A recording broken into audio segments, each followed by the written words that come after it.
This isn't just a story of revenge. This is a story of how revenge hurts both parties. To this day, a good revenge story gives me a warm, bubbly feeling inside. I believe it comes from this college experience years ago when I got revenge on my cheating girlfriend, and it felt amazing. I know I'm not supposed to enjoy it, but I can't deny how satisfying it feels. It's probably one of my favorite feelings in the world, even though I'm ashamed to admit it. So I decided to tell about this because I don't tell the story often. It is so extensive and honestly just makes me look bad. I'm going to try my best not to paint a picture where my ex looks as bad as possible and me as innocent as possible. I want to write this as accurately as I can, even if it makes me look bad. Bit of context and backstory. At the time of this story, I played Division I NCAA basketball at a school, so I traveled a lot, weekly, in different cities and states, and my entire life revolved around this. During the events of this story, I was in the early stages of a horrible drug and alcohol habit. Years after this story, I ended up getting sober and joined a program whose name you can find at the front of almost any phone book.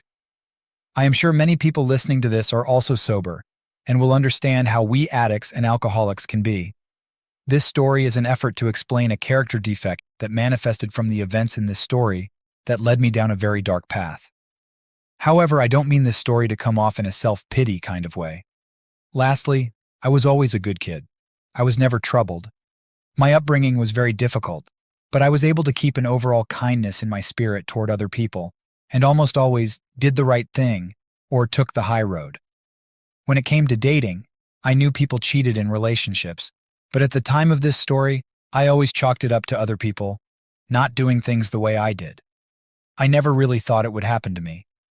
I always thought that because I was a 5-star boyfriend and my amazing choice in women, infidelity would never be a part of my dating journey.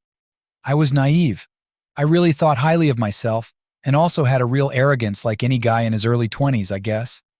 I was in my junior year in university, and I had been single for about a year after my high school girlfriend and I finally broke up after 3 years. I checked that relationship off as my learning experience, and I now knew what to look for in my next girlfriend. The next woman I chose to have a relationship with, I would most likely marry and start my future with. I know I was young and dumb and thought I knew everything. LOL. I had my eye on this girl at my school. Let's call her Emily. I saw Emily around the collegiate athletic facility, the university team's training grounds and locker rooms. Emily ran for the track team and was damn good. The various athletic teams often had parties, and I knew that the first one I saw her at, I would introduce myself and try to chat her up a bit and see where it led. Soon enough, I see Emily at one of these parties, and we pass each other on the stairs. We make eye contact, and she smiled at me. I sparked a conversation with her, and after going back and forth a bit, we exchanged numbers. We began the classic American style of flirting, where we constantly just hinted things back and forth indirectly. We slowly progressed the relationship in this manner for weeks, sending texts back and forth, hinting that we were interested in each other, but also playing it cool not to let the other person know we had a crush on them. At the time, she was on a break with her current boyfriend, who was a popular player on the football team. She ended up leaving him completely to date me. This should have been a red flag, obviously, but remember, I had severe hubris. At the time, her leaving him to date me just gave me a superiority complex. I was playing well in sports, and if she was willing to leave this guy for me, then she would never leave me for another guy. Oh Mao, I was a complete idiot.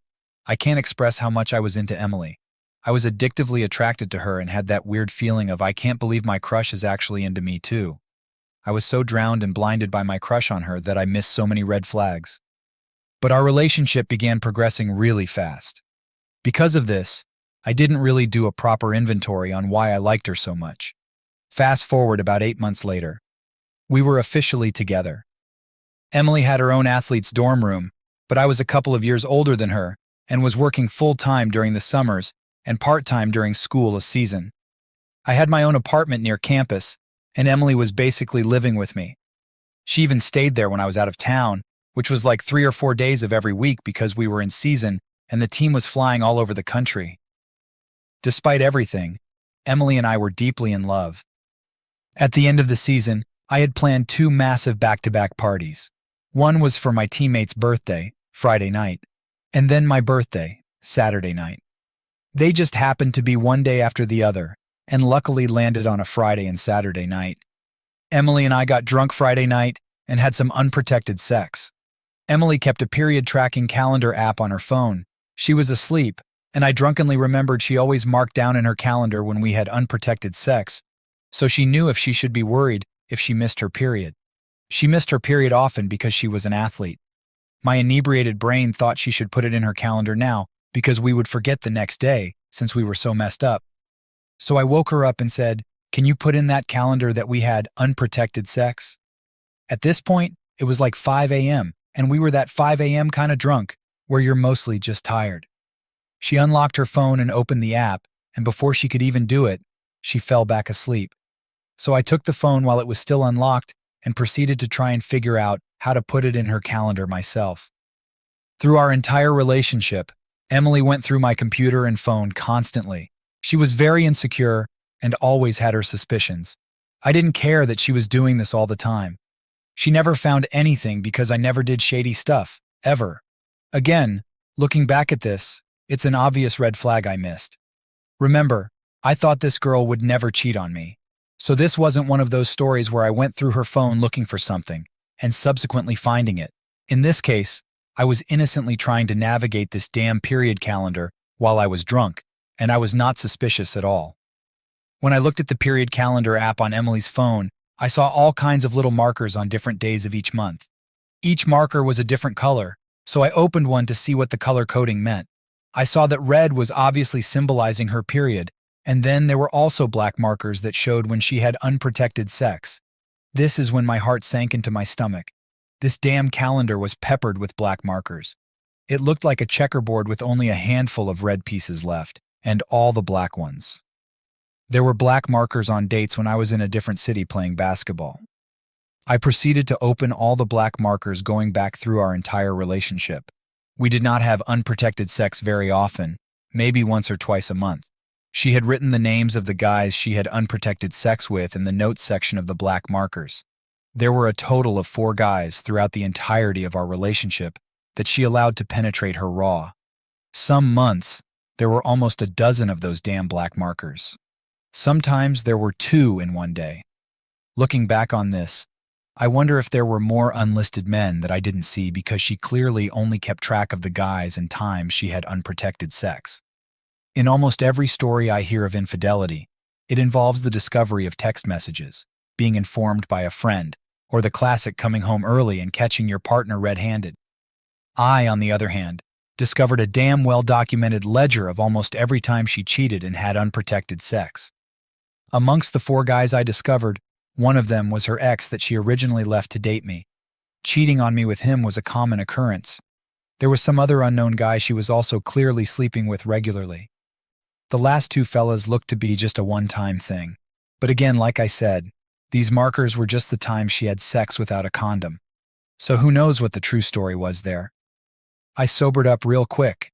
I proceeded to look through Emily's texts and calls and found nothing. However, at the time, Android phones had a folder where you could see deleted texts, but not the contents of the messages. She had thousands of deleted texts and calls. I couldn't see what they said, but I saw the numbers and did a quick Facebook search and matched one with her ex, in addition to something like half a dozen other random dudes. The worst part was I found 2 of my teammates. One guy I was actually pretty close with. I just put the phone down after a few minutes. The evidence was overwhelming. The more I seemed to look at the phone, the more my insides began to hurt. I felt so defeated. I can't fully describe the feeling, but I'm sure anyone listening to this that caught a significant other cheating knows what I'm talking about. I felt so stupid for trusting her and having no suspicions of her. I couldn't stop thinking about how I regretted all the times that I had an opportunity to cheat and remained faithful to Emily. I felt like an idiot for not cheating on her when I could have. My loyalty felt like a waste. I know it sounds ridiculous and irrelevant to the fact that she was unfaithful. I think I obsessed over that because if I had cheated as well, I wouldn't have hurt so much in that moment. All I could think about was how much I was hurt. I would do anything to not feel the pain and embarrassment anymore. Question: am I the only one who thought this way after catching their partner cheating? I'm curious about this. I proceeded to leave my apartment and go for a long walk. I had never felt the emotions that were coming up and didn't know how to process them. My ego felt like it was literally dismantled in front of me.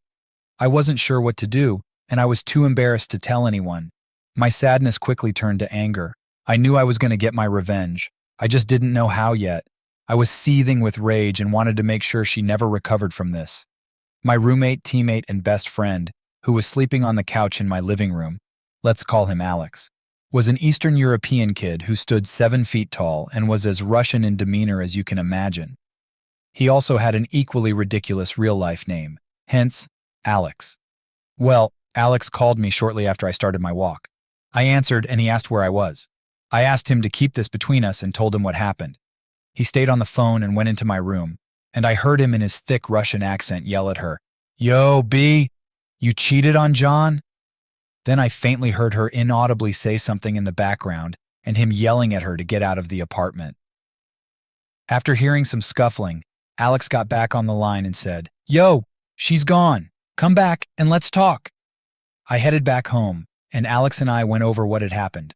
Things didn't get sappy because we were both complete alpha males who both come from cultures where men don't cry, and neither of us really knew what to say or do in this situation.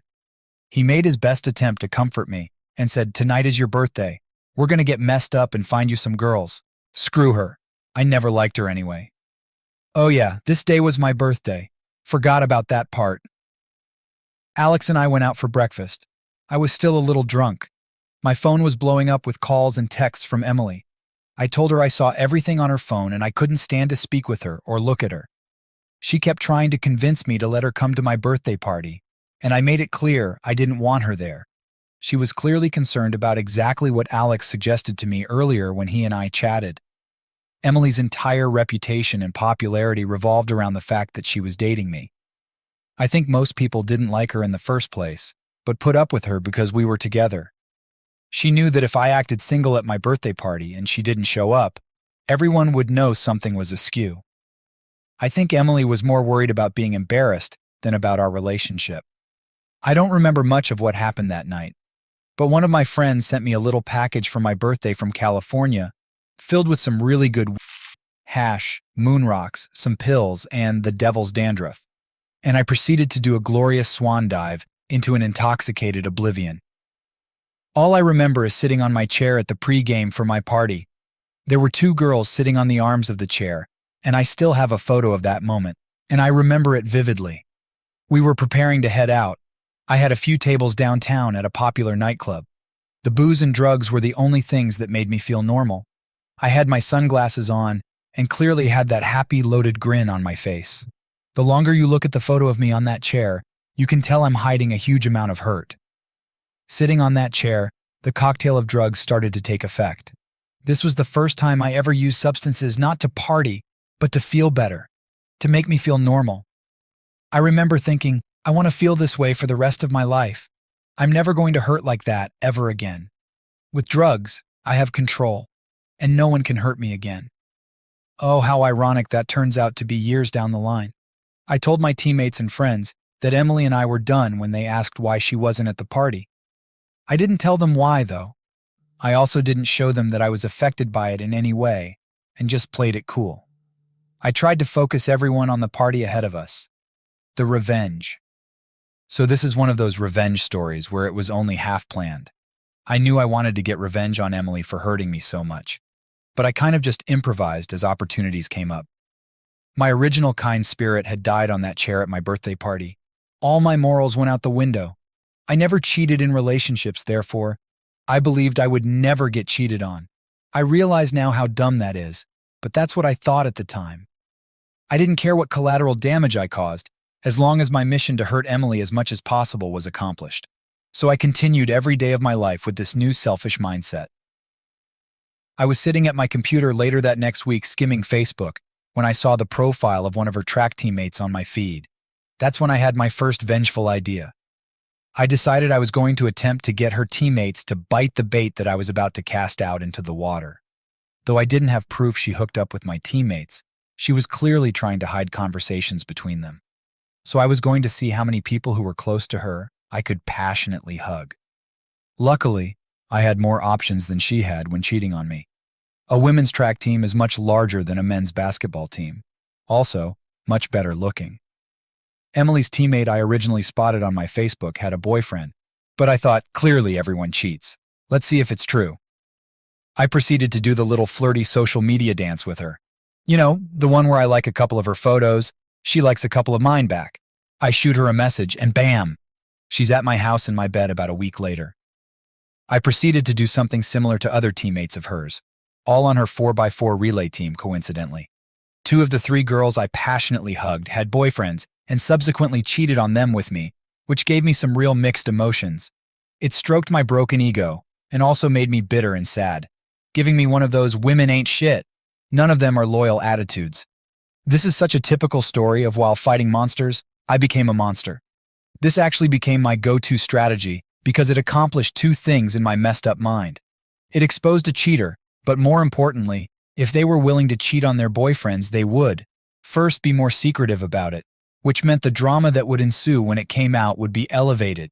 And second, it made me feel better about Emily cheating because it proved it wasn't me that was the problem. It was women that were the problem. I know it's messed up, but that's what I thought back then.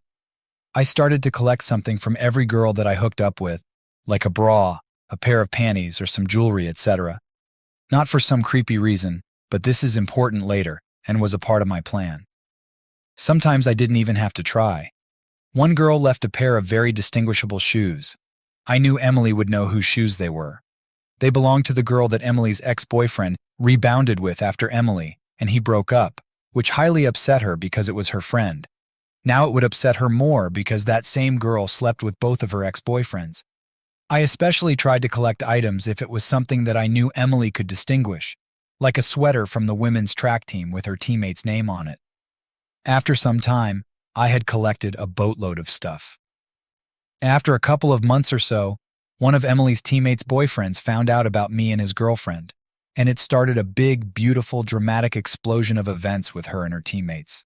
This led to all of them finding out about one another's promiscuity. The drama was massive. Even their coaches had to get involved. It got so bad. This made me feel so powerful in such an evil yet satisfying way. I fell in love with the destruction I was causing. The most awesome part about all of it was that same week, the athletics PR team had put massive posters of me all over campus promoting the next game. They were everywhere. Some of the posters took up the entire side of buildings. So Emily and her friends had to see me all over campus every day while this drama was erupting all around them. I felt like a triumphant dictator. It was glorious and pathetic at the same time. Their coach even proceeded to have a serious meeting with the compliance department and my team's coaches. My coaches literally laughed at her, saying, "This seems like an internal issue, but John hasn't done anything illegal or broken any school policy, so there is nothing we can do." This infuriated the women's track coach. Their team had fallen apart.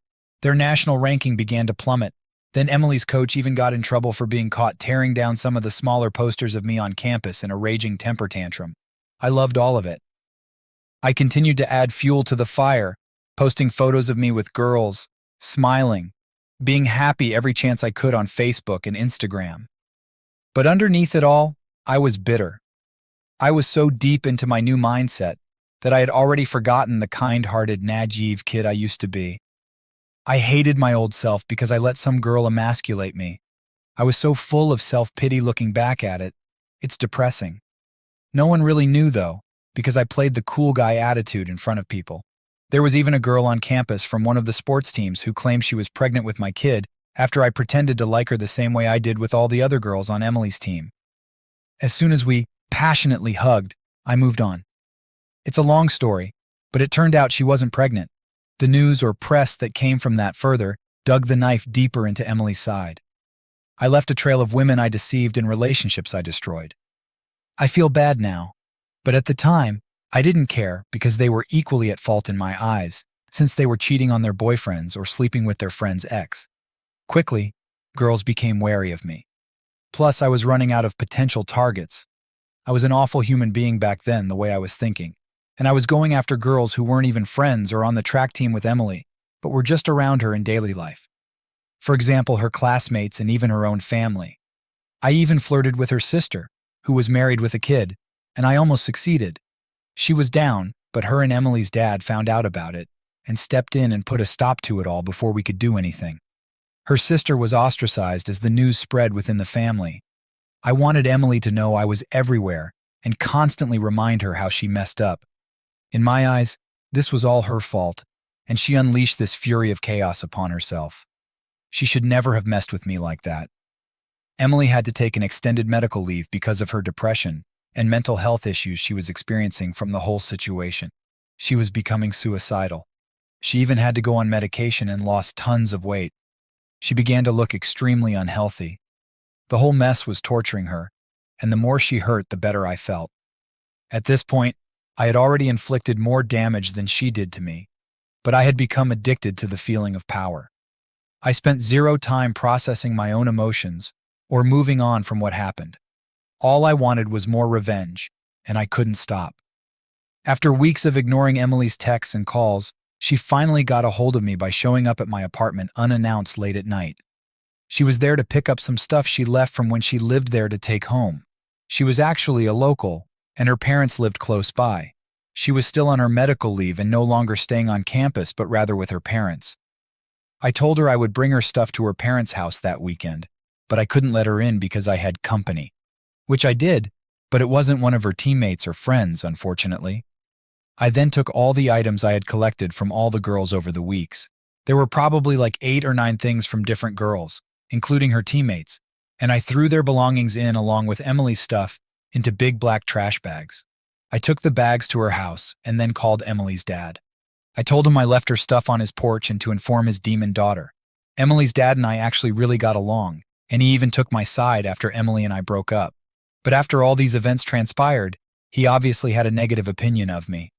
15 minutes after I got off the phone with Emily's dad, I got a call from Emily. I answered because I wanted to hear her reaction to having all these other girls' stuff mixed in with hers. She was sobbing uncontrollably.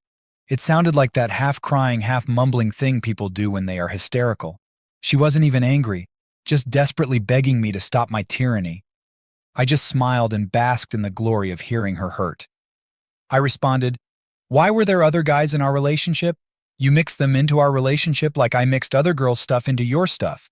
It's a perfect little ironic metaphor." I thought it sounded cool at the time and was real proud of myself. Facepalm. I later found out from one of Emily's friends, who knew she was cheating on me during our relationship, that Emily was convinced I was the one cheating on her because I was always out of town. This doesn't make sense since I was out of town because of basketball, a very legit excuse, not just randomly on my own accord. You could literally see my schedule on the school's website. I kept in contact with her constantly when I was gone, but obviously, when I had practice or team meetings, I couldn't be on my phone. But she didn't have the logic in her brain to figure this out, I guess. I assume it's just an excuse she made to protect her insecurities about the whole fiasco or to save face with people who knew she was cheating. Months go by. Emily comes back to school from her medical leave, and we bump into each other at the physical therapy center in our athlete facility building. I see this as yet another opportunity. It had been a while since I did something that hurt her, and I was still hungry for more vengeance. I proceed to pretend like I want to rekindle things with her. She is cautious at first, but eventually bites after about a week. We start to mend our relationship. We proceed for about a month, but I wouldn't call this a relationship. I forbid her to have any male friends, nor is she allowed to go out and party with her girlfriends. I also need full access to all her accounts and her location at all times. It was more like a hostage situation. It gave me a sense of control. Meanwhile, I'm not being faithful at all. This was my plan all along. Finally, she finds out about me sleeping with a girl in one of her classes, and we have a nasty breakup. I told her that she literally knows what it felt like to be me when we last dated. Yet again, I felt triumphant. It was just another chance to hurt her, and I did. After this, we don't speak for years. I graduate university and move to Central America. She messages me while I'm there about a year after I moved and about 2 years after we last spoke. At this point, my life has become that of a real degenerate. I was doing copious amounts of drugs on a daily basis, and about 75% of my life was involved in some sort of illegal or nefarious activities. But I still blamed her for me becoming the dark soul that I was, and took no responsibility for my bitter, immoral nature. I hadn't had another relationship since her, and always had trouble because I couldn't trust a woman in any capacity anymore. Even after years had passed, I saw this instance of her messaging me as yet another opportunity to hurt her. We began to talk as friends, and even get flirty with each other over Facebook Messenger. Mind you, there are literally many countries, states, and an ocean between us at this point. I was planning a trip back to my old university to visit some friends. However, I told her something different. I explained to her I was moving back to the city for a new job I was just offered. We decide to meet up when I get back and see if there is anything worth saving between us. I put on my best acting hat and tried to seem like I'd put our past behind us. However, I was just as vengeful now as I was years ago. She's finishing up her last year at university, and I make the trip back to the USA. I meet Emily at a coffee shop when I arrive. We spend the entire night together. From her point of view, it really looks like we had moved past our differences and what happened. We could actually work things out. However, I'm not moving back, obviously, like I told her. I am only staying 2 nights. She doesn't know this. After hooking up a few times and spending 2 days together, without mentioning anything to her about me leaving, I pack my things and get back on a plane to Central America. I blocked her on all my social media and communication outlets. This time, I could only fantasize about what happened to her when I disappeared after she thought I had moved back and was supposedly ready to give our relationship another try. This time, however, it wasn't as satisfying as my previous plots of revenge. My drug habit and lifestyle only got worse every year. 3 years later, I was hospitalized and almost died because of my extended drug use. I was never sober a full 24 hours after that day that went through that damn period calendar. Looking back, as much pain as I might have caused Emily with my vengeful life, my new identity that consumed my old one was tainted with a dark spirit at heart. I think I honestly did more harm to myself with my actions, leading me down a road where I had no morals anymore. Though I spent the entirety of this story telling everyone how I kept getting revenge on my ex for cheating on me, as satisfying as it was, I wish I would have spent an equal amount of energy healing myself from the incident. If anyone reading this is experiencing the pain that comes with cheating, a good revenge story can bring you some satisfaction, but I hope you don't make the same mistake I did. Rather, spend more time healing yourself from the hurt and moving past it. The revenge won't heal you. It will be a separate journey, but could distract you from putting yourself back together. Luckily, I got sober and have been sober for 4+ years. I even had another girlfriend of 2 years cheat on me before I got sober, but this time I didn't take revenge. I spent my time healing. I changed and only focused on myself, and that was way more satisfying than the revenge I got on Emily for cheating on me. Now I'm married, almost 2 years, to a woman who is sober, and man, do I have a good life. I have a dream job and a dream marriage. Thank you, everyone who read this. Sorry if it wasn't well written. I never write like this, but I have never told the full story in detail before, and I got a lot out of writing it. Mostly what I hope to get from this is to share my experiences of doing horrible things, but feeling an immensely satisfying feeling from it where it's almost addictive, and morphing from generally a good person to a relatively dark, evil one. Obviously, people have dark moments, but I feel like my personality and psyche have never been the same since that experience. I'm looking forward to any responses from people willing to listen to this. Edit 1. Hey everyone. It's been a little over 100 days since I posted this, and I've been pretty much astonished at the number of people who listened to this. I appreciate all the comments, even though it was a real mixed bag of responses. One of the most common questions I've been getting is, have you apologized or talked to Emily since the events in this story? The answer is no, not yet. I am planning on it, though. She's on a long list of amends I've been making for years. It looks like I'll be back in her city sometime next year, and I'll reach out to her then. I know a lot of you are telling me not to, but I've spoken to my sponsor, my therapist, and mentors about this, and the decision is to apologize for my actions, and I agree it needs to be done. Also, a lot of comments where people are completely missing the point of the narrative of the story and feel the need to try and be my therapist or something and tell me how I should have done this or that almost a decade ago, which was not the point. It's obviously horrible how I reacted, but that's not what this was about. This was about reflection without bias. And as I mentioned in my post, I have gotten into dating again since that relationship with Emily many years ago. And most of my girlfriends and relationships after Emily were good, but with one of them, I got cheated on again in an even more horrific way and was significantly more traumatizing than this story I wrote with Emily. But I had learned from the experience with Emily, and rather than taking revenge, I just walked away. That's when I finally got sober, and it led to the life I have now. I'm considering writing a post illustrating that story because I actually ended up doing the healthier thing, even though I was hurt even more than with Emily. The thing that totally shocked me, and honestly filled my heart with empathy, is the sheer number of men who reached out to me on here sharing their own stories of infidelity and drug abuse, either asking for advice or just to share their own emotions and stories. I felt connected to people dealing with the things I did back then, and it was so fulfilling to have the opportunity to help these men deal with their trauma in healthier ways than I originally did. But thank you all for your responses, as much as they vary. But generally, I think all arguments made below have an element of truth.